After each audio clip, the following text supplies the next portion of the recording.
अस्सलाम वालेकुम दोस्तों, की हाल है? सब ठीक ने? अच्छा भाईजान, अज नुस्खा लैके हाज़र होए हैं नफस वास्ते।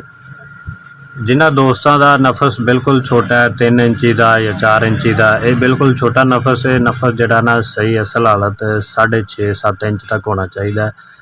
जिन्होंने दोस्तों का नफस बिल्कुल छोटा है, 3 इंच 3.5 इंच, उन्होंने वास्ते बहुत ही खास ज़बरदस्त नुस्खा लैके हाज़र होए हैं।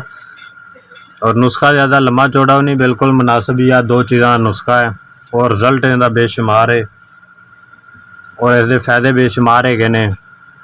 और अज तुहानू दोस्तों ऐसा एक खास नुस्खा देंगे जिंदे इस्तेमाल नाल नफस की लंबाई मोटाई हर तरह का मसला हल होंदा है। नफस का पट्ठियां का अगर कोई कमज़ोरी है तो पट्ठियां की कमज़ोरी खत्म होएगी, और अगर कोई मैदे का मसला है तो वह भी नाल सैट होएगा।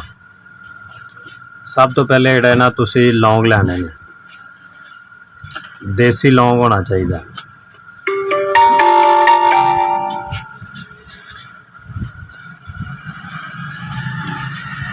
उस तो बाद तुसी लैना है सुंड।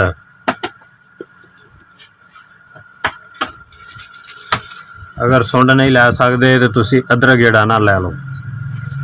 ये जोड़ा सुंड है ये सुक्का अदरक ही होंदा है, सुकाया होंदा है। इसनूं सुंड कहंदे ने पंसारी दी दुकान जबान च ना, इनू सुंड कहंदे ने। ये 2 चीज़ों का नुस्खा है। यह जोड़ा ना 5-7 दाने जोड़े ना तुसी लै लैने लौंग दे, और नाल जोड़ा ना 4 ग्राम तुसी सुंड लैना है। अगर तुसी अदरक लैंदे हो तो समझ लो भी एक पोटे जिन्ना जोड़ा ना टुकड़ी लैनी होंदी, एक पोटे की टुकड़ी। अगर सुंड लैंदे हो तो 4 ग्राम सुंड होना चाहिए, क्योंकि सुंड सुक्का होंदा है, अदरक जोड़ा ना गिला होंदा, वजन होंदा ज़्यादा होंदा है। इन्हां दोनों चीज़ां लैके दादड़िया कर लेना, बरीक जोड़ा ना कर लेना। करके उस तो बाद आधा किलो दुध होना चाहिए। आधा किलो दुध इन्हां दोनों चीज़ों चंगी तरह पका लेना। चंगी तरह पका के इन्हां तुसी जोड़ा ना अगर सर्दियों के विच इस्तेमाल करो तो ज़्यादा फायदा है। फिर जोड़ा ना तुसी रोज़ाना ही इस्तेमाल कर सकते हो। अगर तुसी गर्मियों में इस्तेमाल करते हो तो फिर जोड़ा ना एक दिन छड्ड के एक दिन तुसी इस्तेमाल करना है। इन्हों अच्छी तरह पका के ठंडा कर लेना है। जो ठंडा हो जाए रोटी खाने तो पहले भी तुसी पी सकते हो और बाद चो ही पी सकते हो।